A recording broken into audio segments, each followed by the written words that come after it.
किसी की बांह उसके शरीर से 2 फुट दूर पड़ी है, किसी की हड्डियां पिस चुकी हैं। सड़क के बीचों बीच 2 स्तन पड़े हैं जो चीख चीख कर कह रहे हैं, युद्ध के समय स्त्रियां सबसे पहले मारी जाएंगी। इतना भीषण नरसंहार, लेकिन हवा में बारूद की कोई गंध नहीं, मिट्टी के तोप के पहलुओं के कोई निशान नहीं, गोलियों और छर्रों का भी कोई निशान नहीं। लोग हैरान हैं, इतना भीषण नरसंहार, बारूद, तोप, बंदूक और सेना के बिना संभव कैसे? सड़क के कोने में खून से सनी तलवारें हंस रही हैं, जिनके हाथों पर लिखा है धर्म। धर्म की तलवारें जब चलती हैं, तो बारूद, तोप, बंदूक और सेना अपना सिर शर्म से झुका लेती है। इसी तरह से एक दूसरी कविता देखें। धार्मिक दंगों में मरने वाले लोगों की लाश, धार्मिक दंगों में मरने वाले लोगों की लाश न जलाई जानी चाहिए, न दफनाई जानी चाहिए। उन्हें तो रख देना चाहिए धार्मिक स्थलों के भीतर, लाशों से उठती दुर्गंध के फलस्वरूप। धार्मिक स्थलों की दीवारें जब चटकने लगेंगी, शायद तब जाकर तुम्हें आभास होगा धर्म बचाने के लिए की गई हत्याओं से, धर्म बचाने के लिए की गई हत्याओं से तुम्हारे ईश्वर का दम रुका।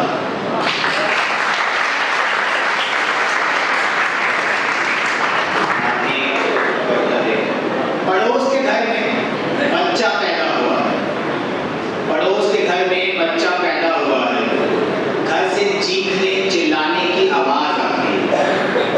मैं सोचता हूँ लड़की हुई होगी, पता करने पर मालूम चलता है लड़का हुआ। मैं हैरान परेशान हूँ लड़के के जन्म पर क्रंदन क्यों, पता करने पर मालूम चलता है लड़का विकलांग पैदा हुआ। बच्चे के माता पिता लेटे हैं कुछ मूर्तियों के आगे और कह रहे हैं मूर्तियों से, हम तो तुम्हें पूजते थे, हमारे साथ ही ऐसा क्यों किया? मैं पहले लड़के को देखता हूँ, फिर देखता हूँ मूर्तियों को। मूर्तियों में एक के चेहरे पे सूट लगी है, दूसरे की 3 आंखें हैं, तीसरे के 4 मुंह। मैं पहले लड़के को देखता हूँ और फिर देखता हूँ मूर्तियों को। मूर्तियों में एक के चेहरे पे सूट लगी है, दूसरे की 3 आंखें हैं, तीसरे के 4 मुंह हैं। मैं जा रहा हूँ दुनिया भर की मिट्टी खरीदने और बनाऊंगा सभी विकलांग बच्चों की मूर्ति। इस कविता के साथ बहुत से किस्से हैं। एक किस्सा तो ये है कि जब ये कविता मैंने लिखी, पोस्ट करी, तो सोशल मीडिया पे काइंड ऑफ वायरल हो गई। तो मुझे एक बहुत से लोग थ्रेट आए, काफी धमकियां आई कि आपने हमारी आस्था का मजाक उड़ाया है।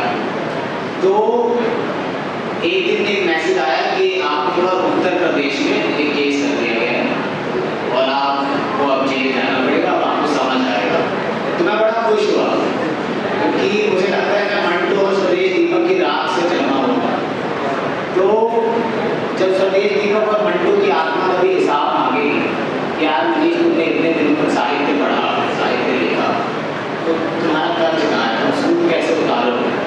मंटू के हाथ पर ये कविता लिख सकता हूँ, कह सकता हूँ कि हाँ मैं एक कविता की वजह से जेल जाते जाते बचा। और खैर, तो इसके बाद इसके जवाब में एक और कविता लिखी, वो साझा करना चाहिए।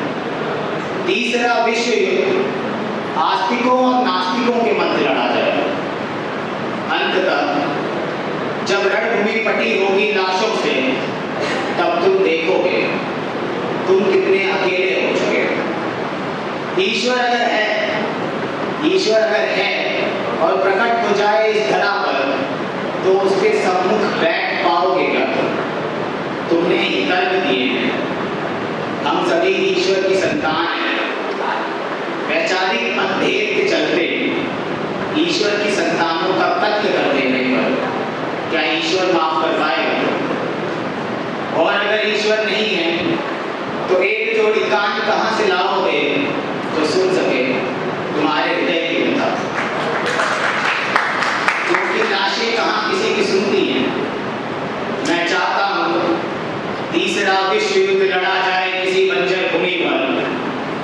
दोनों सेनाओं के हाथों में हथियारों की जगह वो बीज।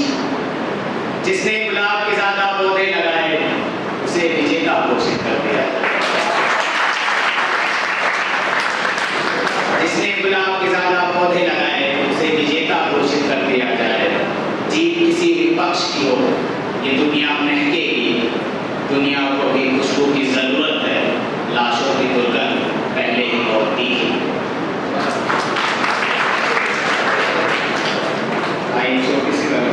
मेरे सीने में कोई गोली नहीं लगेगी। आप लोग रिलेट कर पाएंगे। मेरे सीने में कोई गोली नहीं लगेगी। मेरे पैर किसी ट्रेन के नीचे नहीं आएंगे। मेरे मुंह में जहर खुलेगा तो इमली का स्वाद देगा। पेट्रोल मेरे जिस्म को छूकर पानी बन जाएगा। चाकू नस को गिराऊंगा तो गुदगुदी होगी। मेरे माथे पे जो पत्थर लगेगा उसकी कठोरता पर सवाल है। मुझे गीता और कुरान कंठस्थ है, मतलब मैं गंगों में भी नहीं मारा जाऊंगा। जब वे नहीं मार पाएंगे मुझे तब मेरे हाथों में दे देंगे कुछ डिग्रियां। जब वे नहीं मार पाएंगे मुझे तब मेरे हाथों में दे देंगे कुछ डिग्रियां। इंटरव्यू देने वाली किसी एक कुर्सी पर बैठे बैठे एक दिन टूट जाएगी मेरी कमर।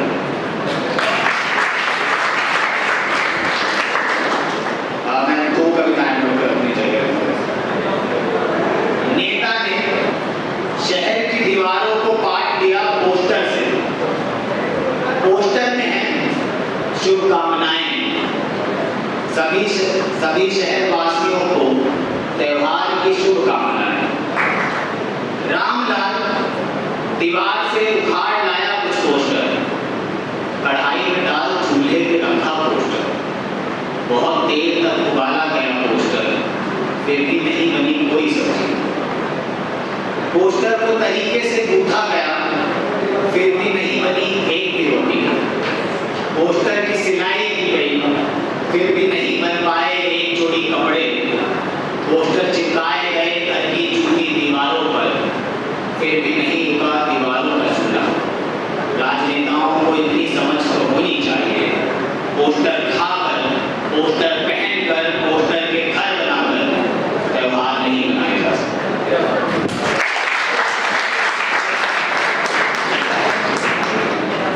भीड़ ईश्वर के नाम को नारा बनाकर हवा में उछालती है। भीड़ ईश्वर के नाम को नारा बनाकर हवा में उछालती है। धर्म के ठेकेदार नारे को दोहराते हैं। नारा दोहराते वक्त ठेकेदारों की आंखें ढूंढ रही होती हैं होठों को, जिन पर नारा नहीं।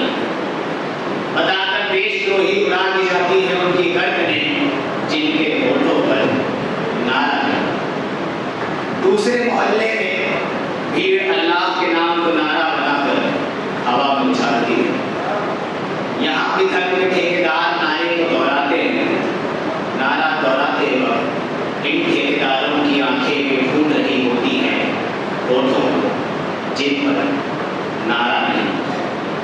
बताकर काफी उड़ा दी जाती है उनकी गर्दनें, जिन होठों पर नारा नहीं।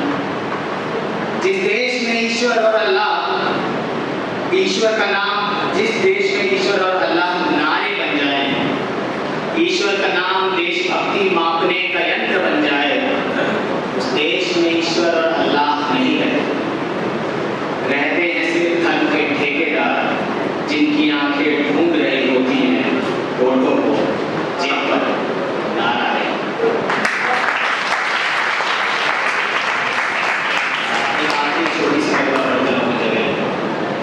स्त्रियों पर होते दुराचारों को लेकर कवि महोदय ने मंच से पढ़ी एक मार्मिक और हृदयस्पर्शी